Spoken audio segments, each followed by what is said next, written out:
Cenário comunista? Não, aí a gente cai da cama e é isso. Mas, ó, eu fui pra lá e isso que o André falou, o que eu vi lá corrobora essa tese. Cuba é um lugar extremamente seguro.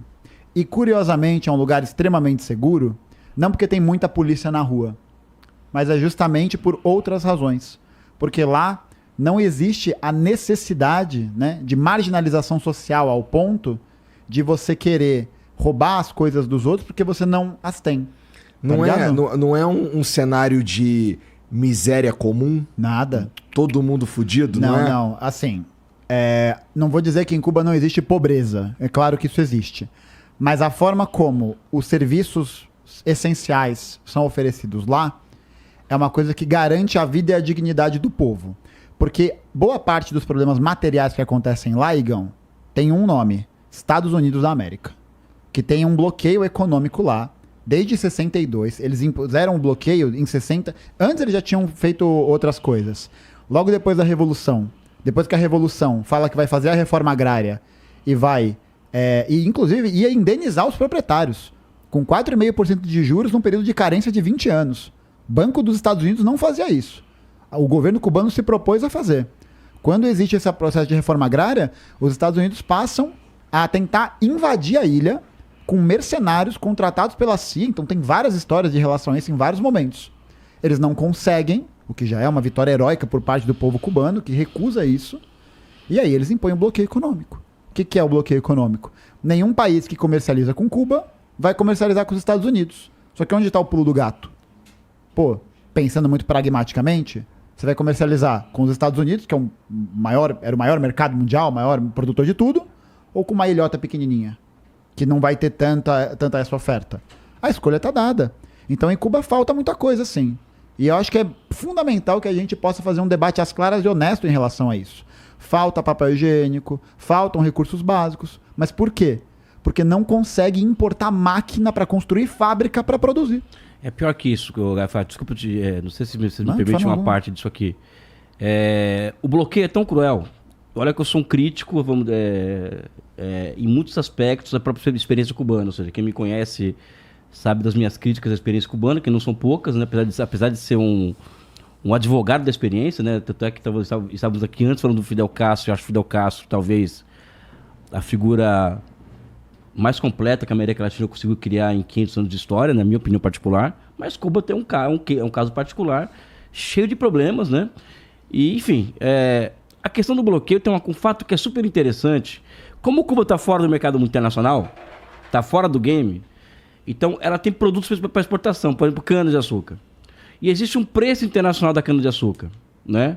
O quilo a tonelada de qualquer outra commodity. Só que o açúcar cubano, ele é muito mais barato no mercado internacional, ou seja, Cuba vai ter que exportar mais barato do que outro país poderia exportar, porque ela está fora do game, está fora do jogo. Será que se ela quiser ter o produto dela, aceita lá fora. E para Cuba importar equipamentos ou qualquer tipo de coisa, se ela conseguir ter acesso, ela vai ter que importar mais caro do que o mercado mundial coloca o preço do produto. Ou seja, aqui o Gaio Fato falou uma coisa que é verdadeira. Ninguém aqui está afim de endeusar Cuba, ninguém está afim de... Não, pessoal. A gente quer fazer o debate sobre aquela experiência. Tá? A gente quer fazer o debate sobre aquela experiência. Mas o fato é que é incontornável nós falarmos do bloqueio econômico dos americanos da Cuba. E aí eu coloco uma questão, não é? Já que o capitalismo é melhor que o socialismo, que o capitalismo é isso, a liberdade, não sei o quê, por que existe bloqueio contra Cuba? Por que existe bloqueio contra a Coreia Popular? Por que existe um bloqueio criminoso contra a Venezuela, por exemplo? Né? Será que o capitalismo é melhor? Por quê? Qual que é a desculpa para haver esse bloqueio? Meu amigo, aí são várias coisas. Ou seja, a primeira questão... Uma pergunta que me fizeram uma vez, eu sei que estou me estendendo aqui, mas me fizeram uma vez uma pergunta sobre qual a diferença da Venezuela para o Brasil.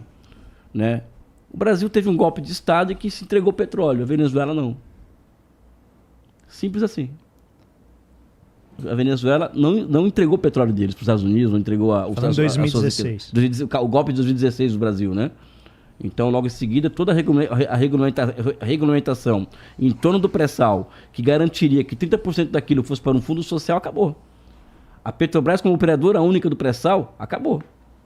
né? Ou seja, toda a regulamentação que colocava benefícios diretos ao Estado brasileiro, ao povo brasileiro, e também as empresas nacionais que receberiam os efeitos de cadeamento das encomendas da Petrobras, acabou. Acabou. Tanto é que a Operação Lava Jato ela só começa, por exemplo, a investigar após o momento em que Lula, por exemplo, fala: a partir de agora as encomendas da Petrobras, 60% vai ser feito em território nacional. Tá? Ou seja, são as políticas de conteúdo nacional. Então não investigou, por exemplo, a Halliburton, por exemplo. Porque a Halliburton saiu do Brasil depois disso. A Halliburton ela era presidida pelo vice-presidente do Bush, o Cheney. Sabe? Ou seja, então teve isso. A Venezuela não. A Venezuela não. Os americanos tinham uma reserva de petróleo, que é as maiores do mundo, inclusive, à sua disposição até 98. Acabou isso. Acabou isso. Em certa medida, né?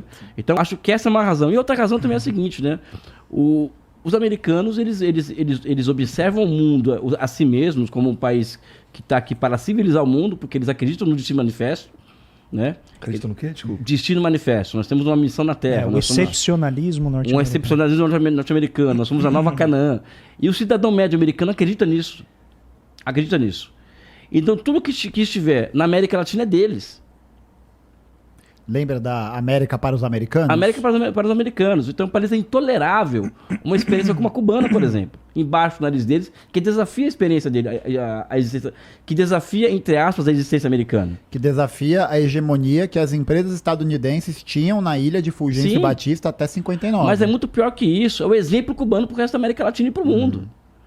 Ele falou, por exemplo, de Angola, por exemplo, só que uma coisa que ninguém fala. Sabe qual foi o evento que determinou o início do fim do apartheid? Foi a derrota do exército sul-africano, que até então era o mais poderoso do mundo, segundo muita gente. Nunca havia perdido uma batalha desde então. A batalha de Cuito com a Navalha, em que o Fidel Castro comandou pessoalmente essa operação e ele derrotou